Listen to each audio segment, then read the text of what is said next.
Happy Thursday, guys. In science today, it's May 7th. It's our last day of the school week, and tomorrow you can use that time to catch up on things, rest, go have fun, do some studies of cells. I don't know, something like that. Let's talk about what a cell is. A cell is the smallest part of any living thing. They are the building blocks, and they can be different shapes. Some can be boxes, some can be rods, some can be circles, some can be coils, some can be blobs of jelly. Which brings me to an idea that I had about doing an amoeba movement. Now, if we were in the classroom, you know how I always said, imagine with me, will you? Imagine with me that I took 3 students and I took a piece of elastic and put it around these 3 students, and then what we'd be doing is trying to simulate or represent what how an amoeba moves. An amoeba is a particular type of cell, and this amoeba, with the students wrapped in elastic, if I had one student move forward a little bit and then the other 2 students provide a little bit of resistance at the back, it's going to be kind of like a movement like this, okay? So that is how amoebas move. They look like blobs of jelly. You can see that in your reading today. There's also a paramecium, and it kind of just looks like a furry vegetable of sorts.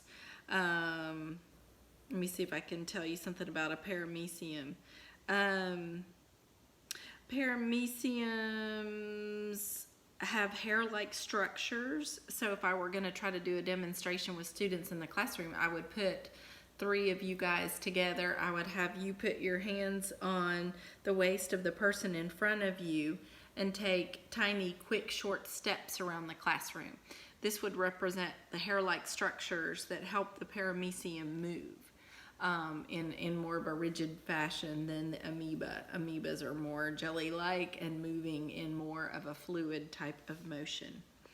Some interesting tidbits. The largest single cell is the yolk of an ostrich egg.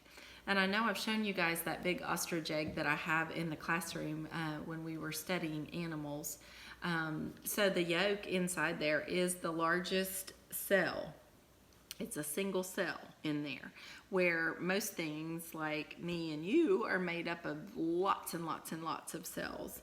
The ostrich egg is different because that center yellow part is the largest cell, single cell. So some things to be thinking about. Are larger things made up of more cells? Usually.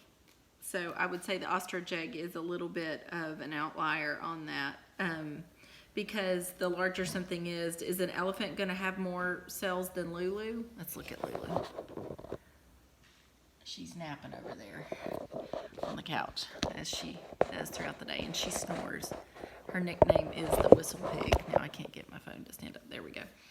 Anyway, so yes, an elephant's going to have more cells than the Lulu has. So the size is related. What is an amoeba? It's a single-celled creature. Can you see an amoeba if you're just looking for one? No, you can't. You're going to have to use a microscope in order to be able to see it. How big is it? It's about half the size of a period at the end of a declarative sentence. Okay, half the size of that. So pretty small. And with my vision, I couldn't see that. Amoebas live mostly in water or moist soil.